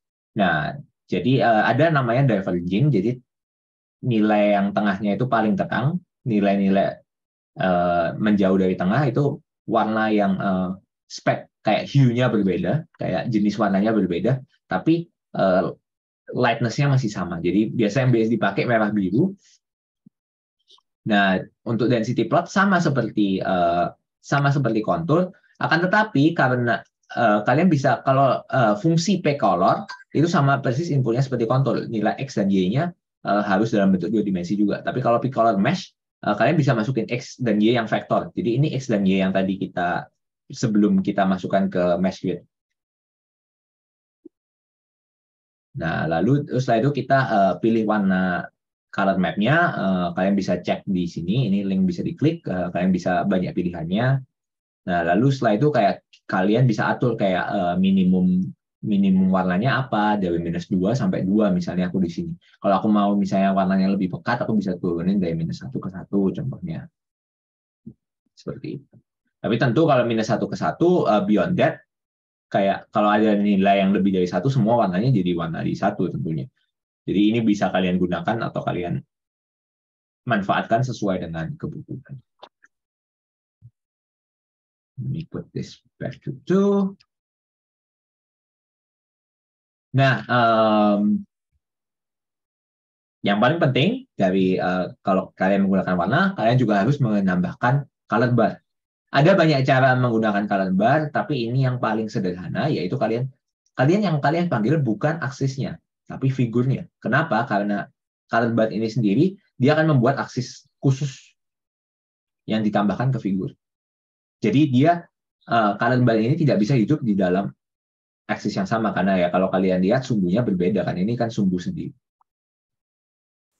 Nah, lalu di situ kalian panggil nama plotnya, density plot di sini. Nah, lalu kayak aksesnya, kayak di mana sih plot ini kamu taruh awalnya. Lalu kalau kalian butuh label, kalian butuh kayak ganti skalanya, kalian bisa ganti di sini. Misalnya kalau ini mau, misalnya aku V minimumnya, aku cuma mau tunjukin sampai -1. Jangan lupa pakai komen. Oh, sorry.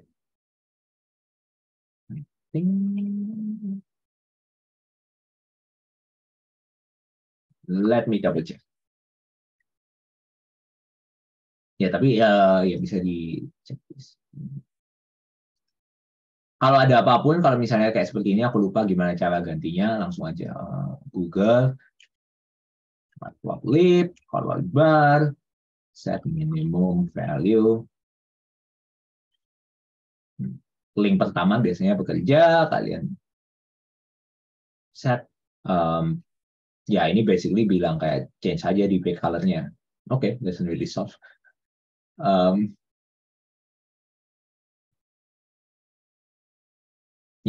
So, jadi kayak kalian cara ngesetnya pakai set ceiling di column bar objeknya. Berarti kalau di column bar objeknya kan cb set ceiling. Kalian mau dari mana? Misalnya cuma mau nunjukin dari minus 1, sampai 2.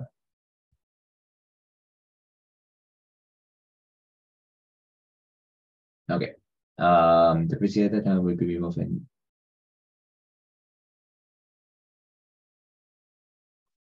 Oh, okay. Not really what we want, but so yeah, I think kayak kalau mau cari yang benar-benar gimana ya, tentunya butuh Google yang lebih panjang. Tapi berhubung waktu kita tinggal setengah jam, ada beberapa topik yang menarik yang di bawah. Saya lompat itu. Oke, langsung saja ke hal yang paling utama, yang paling sering digunakan. Kalian juga mau menyimpan hasil figur ini. Tentu kalian bisa aja langsung tinggal ambil screenshot, kirimin ke advisor.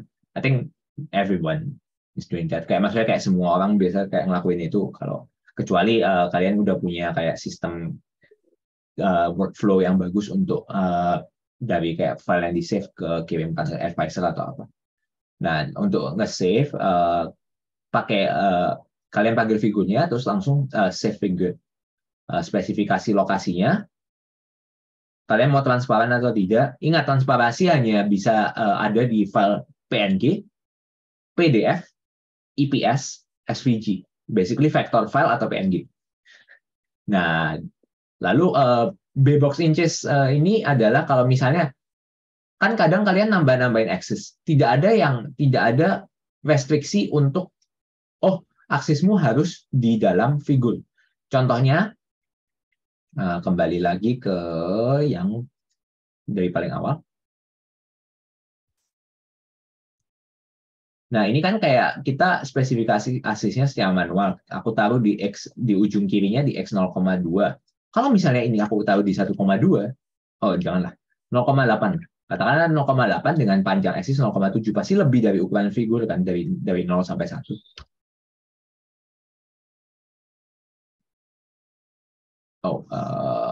Sorry. I think it complains about the data. Soalnya kita tadi datanya kita ganti-ganti dengan data yang Instagram. Kalau misalnya aku, kalau di plot yang di programnya sendiri kelihatan normal, tapi kita lihat kalau plot yang disimpannya. Loh, kepotong kan? Nah, kalau di sini, kalau kalian menggunakan bbox inches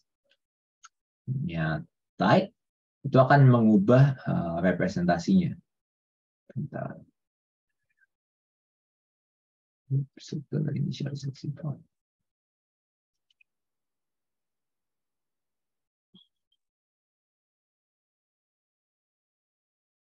Oke, close ini, kita udah nggak butuh, kita coba baca lagi.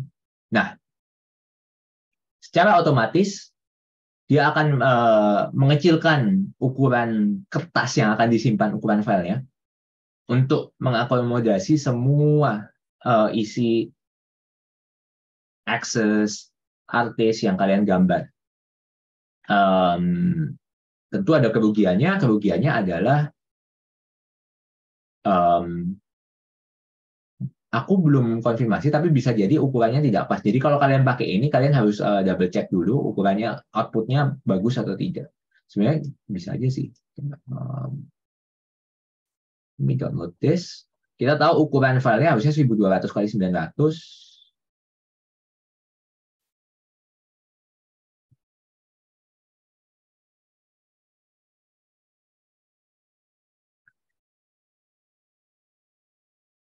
Kalau file ini berarti no, file yang kalau kita pakai bounding box. Apa?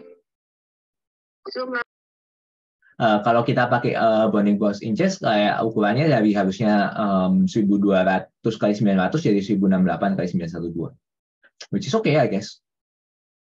Tapi ya itu ukurannya jadi agak nggak pas. Sedangkan kalau misalnya kita tidak pakai ini, ukurannya aman.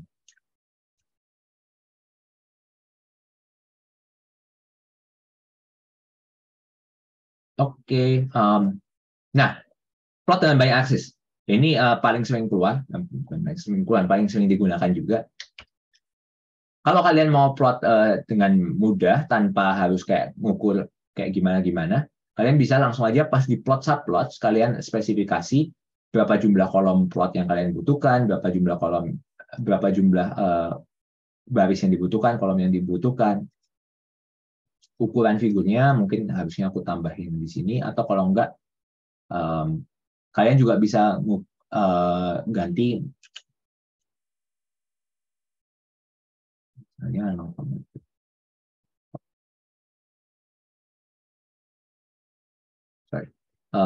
kalian bisa menggunakan ya space. Tapi ini harus di grid spec ya kalian harus ini akan harus dimasukkan ke grid spec KW ini. Jadi ini sebenarnya ada limitasinya di situ. Agak susah untuk mengubah kayak jarak antara plot. Tapi ini cepat sekali kalau kalian mau plotting banyak figur. Jadi kalau misalnya ini aku mau 2 baris, 3 baris, ya udah. Terus nanti, nah aksesnya nanti yang di return adalah semua aksesnya. Jadi kalian ada isinya ada 6. Akses, ada 6 isinya. Nah, jadi tentu kalau misalnya aku mau di yang baris pertama, kolom ketiga, aku panggilnya berarti pertama, tapi karena kita mulai dari 0, jadi 0, ini indeks, cara indeksnya, lalu yang ketiga, indeks lagi 2. Kalau misalnya ini aku mau ganti, aku insert mau plot yang di yang bawah sini, berarti kan baris kedua, berarti 1, yang di sini kolom kedua, berarti ininya, ini juga sama. Nah, seperti itu. Ini put this back. So, oke. Maaf, ya yang pertama baris, yang kedua kolom. Kadang suka ketukar-tukar. Tapi ya nggak masalah kalau error ya, tinggal dijalanin lagi. Nah, kalau kalian mau yang lebih fancy, kalian benar-benar mau atur kayak spacingnya berapa, kalian mungkin kayak mau yang satu figur ini lebih lebar, kayak misalnya satu figurnya jadi ini semua jadi satu figur, terus ini sama ini bergabung atau gimana. Nah, kalian bisa pakai yang namanya grid spec. Grid spec itu basically kayak kalian benar-benar spesifikasi grid, ukurannya grid. Nah, di contoh ini aku inisialisasinya kita harus inisialisasi manual, nggak bisa pakai plt.subplots. Tapi mulai dari plt.figure, bikin figurnya. Nah, lalu figure instead bukannya add access, tapi kita add grid spec. Nah, dari grid spec ini kita bisa spesifikasi jumlah baris 3, jumlah kolom 3, batasnya dari kiri, sama seperti add access, jadi kamu kayak kasih tahu kayak kirinya di mana, sampai kanannya di mana. Ini relatif ada figur, jadi figur paling kiri figur itu 0, paling kanan figur itu 1, dari bottom sampai top. Ini juga relatif ke figur, paling bawah 0, paling atas 1. Lalu juga ada hash space kayak spacing horizontal, spacing tinggi. Ini suka salah. Hash space itu spacing vertikal, width space itu spacing width, height sama width. So ya. Yeah. Nah, lalu terus itu kalian keuntungannya ini kalian bisa yaitu tadi. Nah, contohnya access 0, aku add figure, add subplot, pakai spesifikasi grid spec ini dari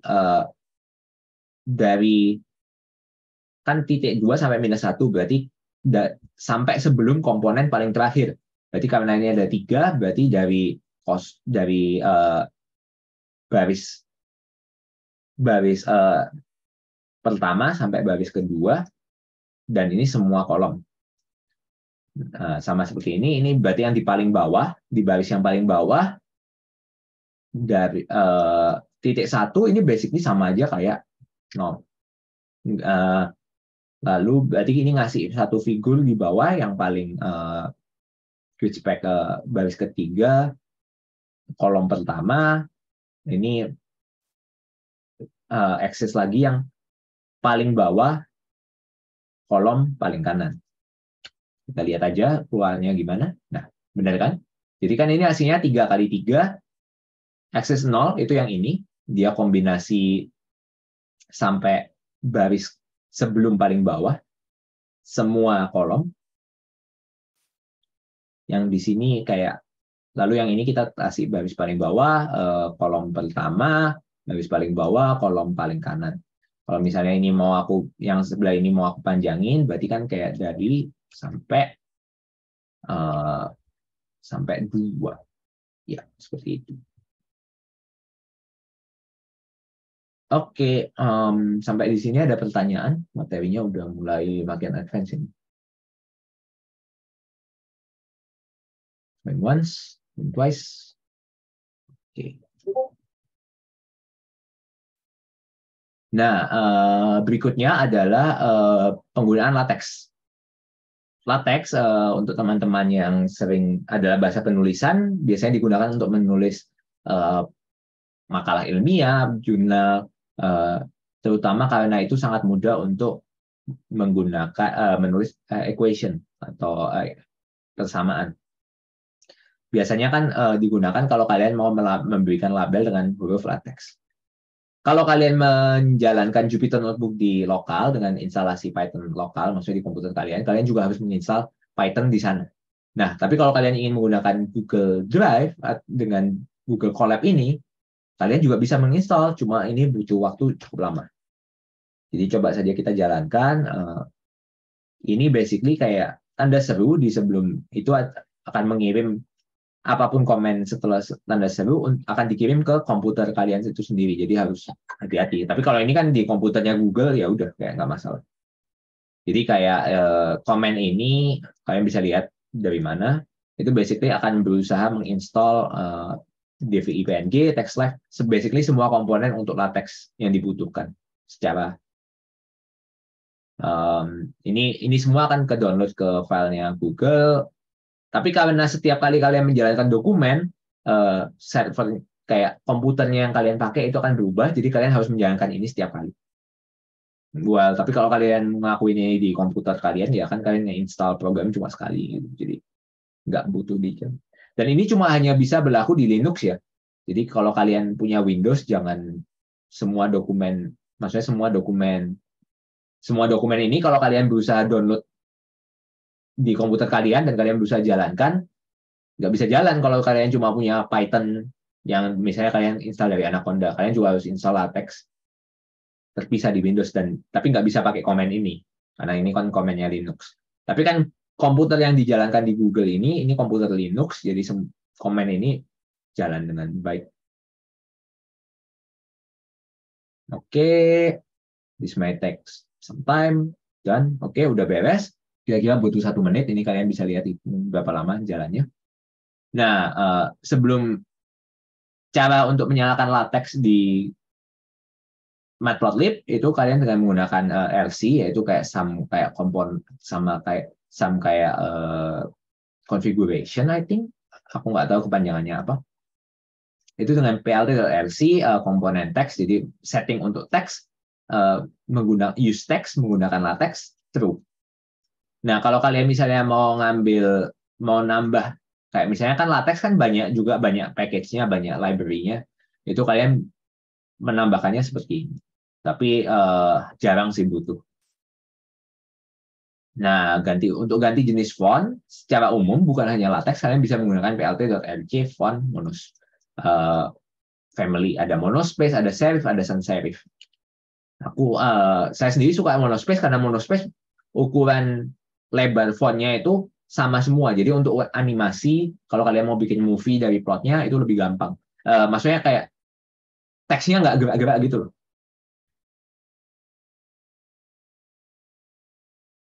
Nah, di sini setelah ini karena latexnya udah keinstall, ini cuma ganti setting doang, udah kalian bisa langsung plot di figur, muter-muter semua teksnya berubah di render menjadi latex. Nah, kalau kalian mau pakai latex, kalian harus hati-hati karena backslash itu sendiri spesial kan, karakter spesial untuk string di Python. Jadi kalau kalian mau lebih mudah mengetiknya, kalian gunakan namanya raw string di Python. Caranya inputnya, kalau kalian biasa kayak pakai string kan kayak petik dalam petik atau single petik atau petik 2, kalian cukup tambahkan R di depannya. Ini spesial untuk Python. Nah, kalian bisa lihat ini komen latex. Nanti kalau kalian ada yang tertarik untuk bagaimana sih menulis paper atau makalah, menulis equation di latex, mungkin kalau ada waktu Perniagaan Nasional bisa ada workshop juga, tergantung minat.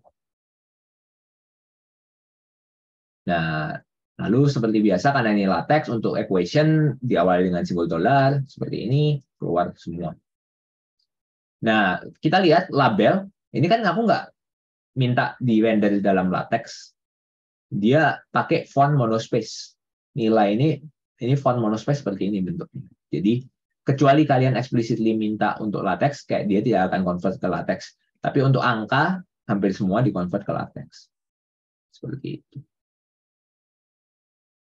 Tapi untuk title, label, kalian harus specifically kayak pakai latex dengan dollar sign atau apa. Nah, ini kan tadi kan kita udah setting-setting konfigurasi kan, mulai setting-setting konfigurasi. Sebenarnya banyak setting-setting lain. Nah, tapi kan kalau misalnya kalian setiap kali mau buat dokumen plotting, masa kalian semua harus settingnya kayak, biasa setting itu panjang banget. Nah, salah satu cara yang lebih mudah itu sebenarnya kalian bikin file Python terpisah, lalu dari file Python terpisah itu nanti kalian tinggal import. Nah, ini contohnya aku bikin file Python seperti ini, yang kalian nanti kalau misalnya kalian mau gunakan tinggal import nama Python file-nya gitu. Nah, banyak hal yang di sini kayak nggak ada waktu untuk aku jelasin, tapi kalau kalian bingung tinggal cari saja nama fungsinya, klik kanan, Google, itu basically. Ya, kalau ini aku suka, misalnya kalau ini kan angkanya kebetulan kan genap, kalau misalnya kalian punya kayak 1 kali 10 pangkat minus 6, by default kan pasti jadi 1E plus 06 atau apa. Ini salah satu akal-akalan untuk buat jadi explicitly ditulis 1 kali 0,6. Ini kalian bisa lihat di sini kan, signifikan digit times simbol kali di latex eksponen. Ya. Nah, ini aku define some color map khusus untuk is interesting color map. Nah, tapi setting-settingannya itu sendiri di-load di program MPL style di sini. Ini ada agak sedikit akal-akalan supaya aku bisa nge-store filenya di tempat yang sama. Nah, jadi ini aku setting kayak figure DPI. Jadi aku nggak usah explicitly setiap kali aku inisialisasi plt.figure, aku nggak usah spesifik, nggak usah put DPI 150 atau DPI 200, nggak usah aku masukin. Nah, ini juga di sini, nah setiap kali subplot tadi kan ada ukurannya kan, maksudnya ukuran aksisnya di mana. Nah, aku udah spesifikasi ukuran aksisnya di sini.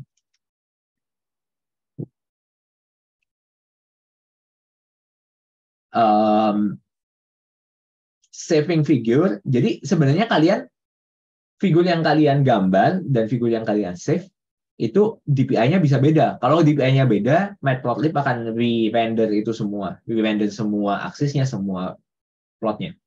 Nah, jadi bisa kalian beda. Kalau kalian mau beda, ya bisa diganti di sini. Kalau enggak, kalian bisa langsung ganti pas kalian panggil di sini, fig.savefigure ini.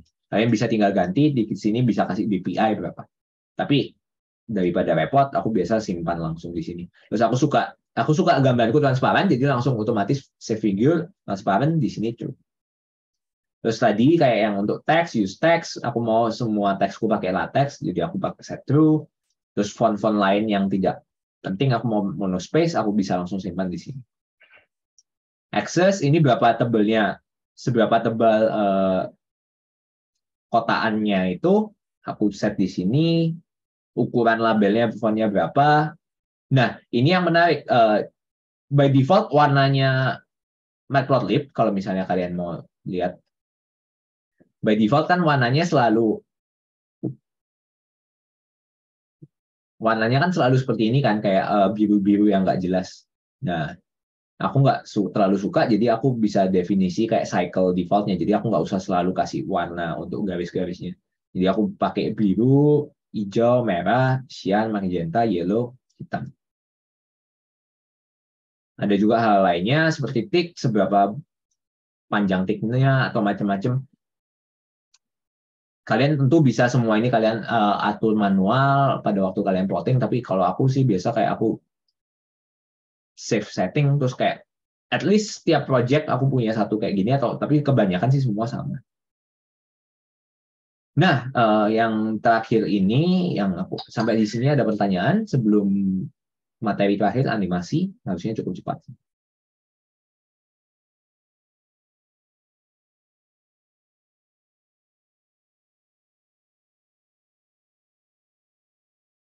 Oke, oke. Nah, let's try animation. Tentu kalau untuk paper kalian nggak bisa mencantumkan animasi. Kalau bisa sih cukup bahagia sebenarnya. Tapi ya karena tidak bisa, jadi kalian ini biasa digunakan untuk presentasi. Kalian mau lihat kayak misalnya pengukurannya, kayak kalian punya data pengukuran overtime, kalian mau ubah. Nah, ini kita pakai contoh data parabola yang tadi kita udah berikan. Nah, aku mau gambar parabolanya, ambil data X, data Y, inisialisasi figur. Kalian bisa sebenarnya set title sebelum menggambar apapun. Jadi ini yang aku lakukan. Nah, lalu aku mau gambar dulu trajektorinya dengan jelas. Semua titiknya aku gambar pakai plot, berarti itu kan garis. B dash dash berarti garis biru dash dash. Nah, terus setelah itu, ini aku mau bikin directory baru. Nama direktorinya aku simpan di variabel plotir animasi. Animasi, access oke, nggak masalah kalau foldernya udah ada. Nah, terus setelah itu setiap kali di tiap frame apa yang mau aku lakukan? Aku mau gambar satu titik yang mengindikasikan kayak bendanya ada di situ. Jadi aku mau gambar kira-kira ya 20 titik lah. Nah, kebetulan aku udah tahu fungsinya, fungsi parabola, jadi kayak fungsinya minus x kuadrat tambah x. Nah, posisi x-nya, jadi karena frame-nya aku mau 20 frame, berarti setiap frame x-nya kan dari 0 sampai 1, berarti ya udah. Range ini otomatis bikin list dari list 1, 2, 3, 0, 1, 2, 3 sampai angka yang di sini, angka integer kurang 1. Jadi panjangnya sama dengan apa yang kamu masukin di sini. Nah, lalu setiap frame aku mau bikin satu titik aja, berarti aku pakai scatter aja dong. Pakai scatter satu nilai x, satu nilai y, aku masukin ke dalam list. Warna titiknya aku mau pakai warna merah. Udah, aku nggak ganti parameter lainnya karena bukan topik untuk bagian ini. Nah, lalu kan jadi setiap ini dia akan gambar satu titik, lalu dia akan simpan figur itu. Nah, figur ini aku simpan, ospad.join ini basically cuma kayak untuk, aku mau gabungin nama foldernya dan nama filenya. Nama foldernya tadi animasi, nanti akan muncul di konten sini. Lalu nama filenya, aku mau kasih nama filenya evo, sesuatu angka, digit angka, dan i. Langsung aja jalanin. Habis setiap kali aku simpan, aku hapus titiknya. Lihat, ini aku cuma menghapus satu X scatter.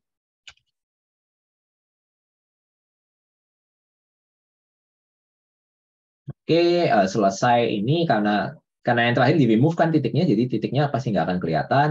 Di sini masih belum kelihatan, kalian bisa tekan tombol ini untuk refresh.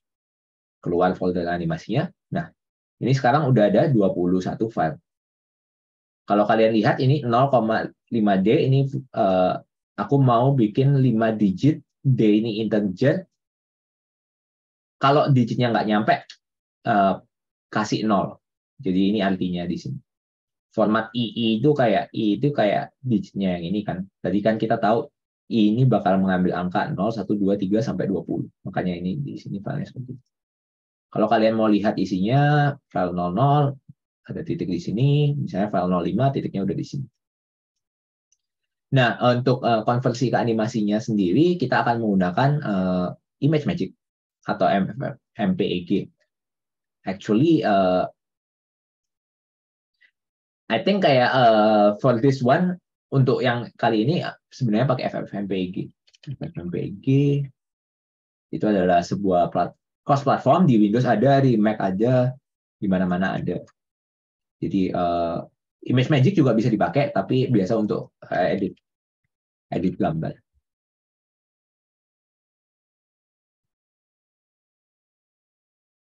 Nah, di sini kita akan animasi plotnya, FFmpeg, opsinya kalian bisa cek di websitenya itu sendiri. Tapi satu hal yang paling penting untuk FFmpeg,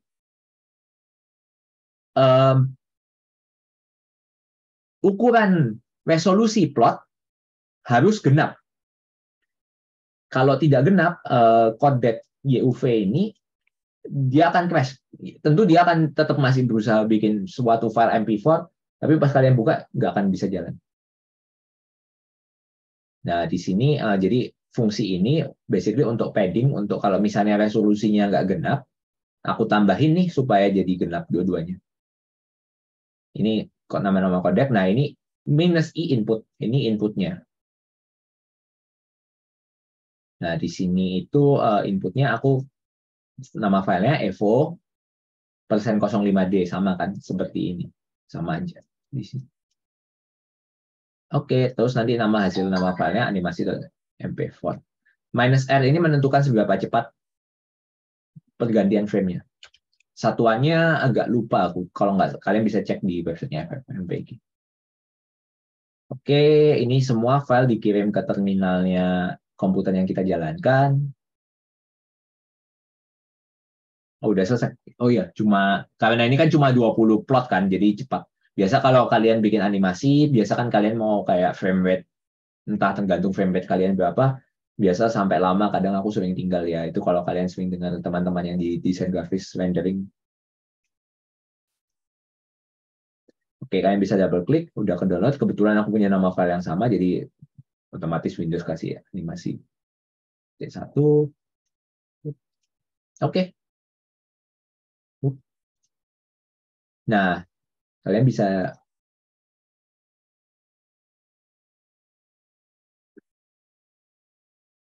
bisa lihat kalau filenya ini sendiri durasinya 2 detik karena kita basically minta 10 frame per second. Kalau nggak salah rate ini berarti frame per second. Jadi karena ada 20 frame berarti durasinya 20 detik dan kalian bisa mendapatkan animasi dari gambar ini. Kalau misalnya ini rate-nya aku kurangin, misalnya jadi kayak katakanlah 4. Tunggu sebentar, refresh di sini. Nanti dia akan timpa filenya. Ini kalau kalian double klik otomatis akan download. Kalau dibuka, oke, ini harusnya jadi, karena 4 berarti 5 detik. Oke. Sekian materi yang kita siapkan. Apakah orang yang mengirimkan contoh plot yang ingin ditiru ada di sini?